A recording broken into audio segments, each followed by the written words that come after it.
China just humiliated American farmers, and Washington didn't see it coming. For the first time in 7 years, China, the world's biggest soybean buyer, imported 0 soybeans from the United States in September 2025. 0. Not one single shipment. And while Washington was busy playing political games and imposing tariffs on China's tech sector, Beijing quietly hit back, where it hurts the most: America's heartland. Let's be honest, American farmers have always been caught in the crossfire of Washington's trade wars. This time, the cost is devastating. China used to buy 60% of all U.S. soybean exports. In 2025, that number just crashed to 0. Meanwhile, Brazil's soybean exports to China jumped nearly 30%, and Argentina's doubled.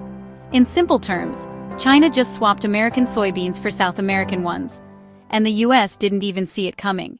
American politicians talk about economic strength, tough trade policy, and decoupling from China. But here's the truth: while the politicians brag, farmers are bleeding. The same Midwest communities that supply the world's food are now watching unsold crops rot in silos, because Washington thought tariff wars could bring China to its knees. Guess what? China didn't kneel. It just turned its back. Brazilian and Argentinian farmers are celebrating what America lost. Their exports are booming. Their currencies are strengthening. Their governments didn't have to fight anyone. They simply filled the gap that U.S. pride created. So while American farmers wait for subsidies to survive, South America is getting rich off the U.S.-China conflict.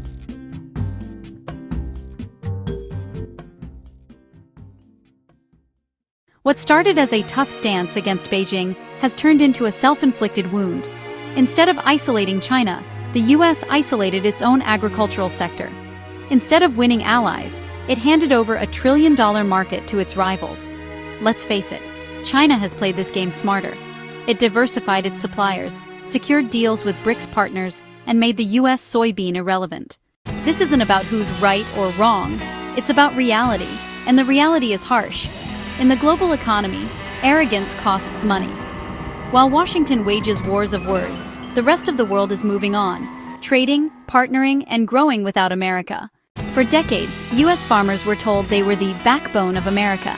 But when trade wars erupted, that backbone was broken, not by China, but by the very leaders who claimed to defend them. They didn't lose the Chinese market because of competition. They lost it because of Washington's politics and pride.